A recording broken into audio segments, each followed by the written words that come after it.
This is the Jordan Tatum 1 Hesitato. Alright, let me show you kung ano po yung colorway. Oh, diba guys?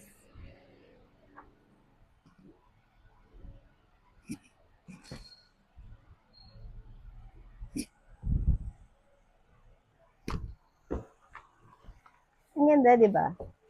Ang ganda.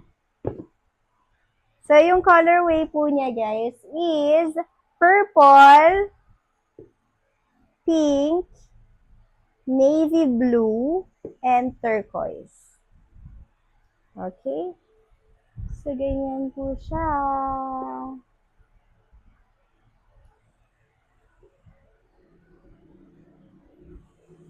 Here is the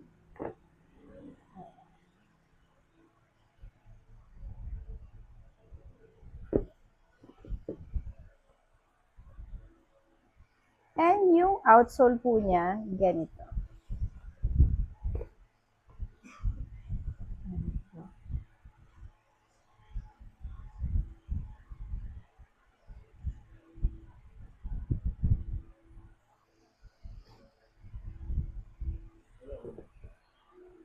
Diba? Ang ganda, diba? Again, dito lang po to sa Liavi Sneaker Lab. This is wow, ang ganda ng box. Kobe. O, tignan nyo guys. Nag-e-emboss yung ano niya. Oh. Tapos glossy yung logo and signature. Whoopsie! Andyan yung design. Swoosh. Nike swoosh. And, diba? OG box tayo. OG box. Ito po yung shoes. Okay, so let's take the shoes first.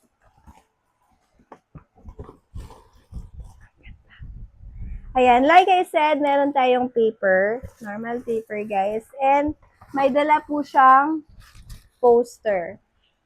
Okay? Kobe Bryant poster, guys. Ito na po yung shoes. So, this is the Kobe 4, guys. XDR. Kobe 4. Protro Wiznard. Ayan. Ito po yung name ng Kobe natin. Okay? So, ganito po siya.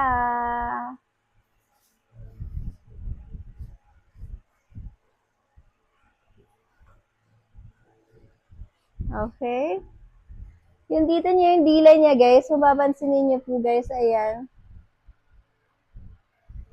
May pattern siya. Tapos yung Kobe logo na blue. Dito sa likod, guys,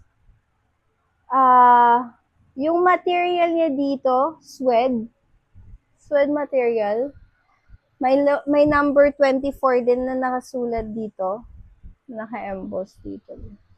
Hindi siya masyado makita dito sa video. Pero may 24 po siya. Okay?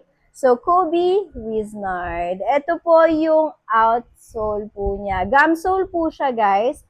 Hard gum sole. Okay? And, of course, may carbon din po siya dito, guys, sa loob. Here. Carbon. And, ganito. O, di ba? Saan ka? Maglalaro ka ng basketball pagdating ng court. Tingina ng mga tao. Ang ganda-ganda ng sapatos nito. Ito yung sasabihin nila, guys. Diba? Oh. Tingnan nyo naman yung outsole. Oh. Ang ganda. Diba? Again, dito lang po ito sa Liavi Sneaker Lab.